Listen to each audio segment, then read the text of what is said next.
لقد ارسلنا نوحا الى قومه فقال يا قوم اعبدوا الله ما لكم من اله غيره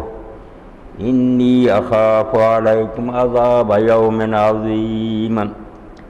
قال الملأ من قومه انا لنراک فی ضلال مبین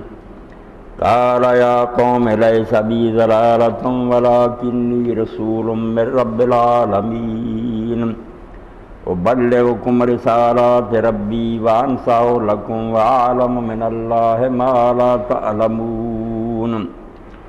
اواجبتم ان جاءکم ذکر من ربکم علی رجل منکم لینذرکم ولتتقوا ولعلکم ترحمون فکذبوہ فانجیناہ والذین معہ فی الفلک واغرقنا الذین کذبوا بآیاتنا انہم کانوا قوما عمین۔ سورہ اعراف کا 8واں رکوع میں نے آپ کے سامنے پڑھا۔ اللہ رب العالمین نے اس رکوع میں حضرت نوح علیہ السلام کا واقعہ بیان فرمایا۔ قرآن مجید پر اگر آدمی نظر دوڑائے تو یہ بات سامنے آتی ہے کہ اللہ تعالیٰ نے اپنی بات منوانے کے لیے اور صحیح علم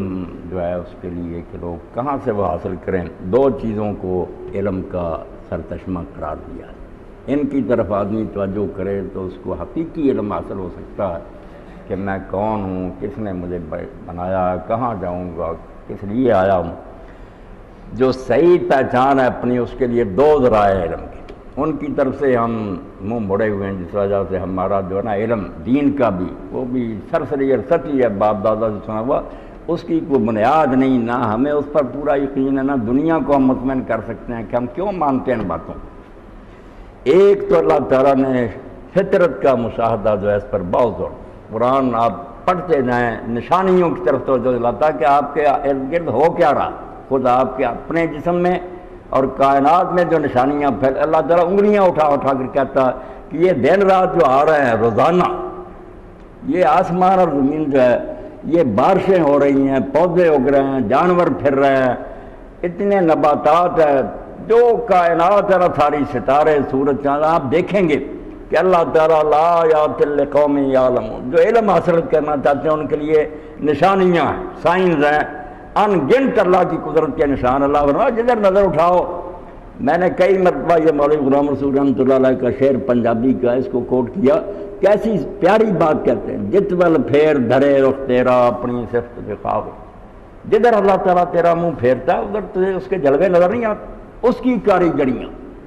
ہر طرف، مشینیں، سواریاں، لباس ہیں، خوشبو ہیں، پودے ہیں، پھول ہیں، جدھر جدھر دیکھو گے جتول پھیر دھرے رخ تیرا اپنی صفت وکھاوے، جہاں تیں خام جمال فروزاں تینوں نظر نہ آوے، کیونکہ تو کچا ہے، عقل کا اندھا، تیری آنکھیں بند ہو گئیں دل کی، اس لیے تجھے وہ چمکتا ہوا نور نظر نہیں آتا، ورنہ ذرے ذرے میں وہ جلوہ گر۔ اور اب تو سائنس کی برکت سے اگر آدمی اس کو صحیح رخ سے پڑھے، سٹارٹنگ پوائنٹ ہی غلط نہ ہو جائے کہ نہیں یہ دنیا خود ہی بنی چل رہی ہے، یہ گمراہی خود یہ انسان اپنے دماغ میں بٹھا لیتا، جس سے سارے علم جو ہے نا پھر اس کو اللہ کا پتہ نہیں گیا۔ ورنہ جو کچھ ہیں یہ سائنس علوم میں ہم پڑھتے، باٹنی اور فزکس میں، ان سے جتنا اللہ کا پتہ چلتا ہے، اللہ والکون کہ کائنات کو دیکھتے ہوئے جتنا پتہ چلتا ہے،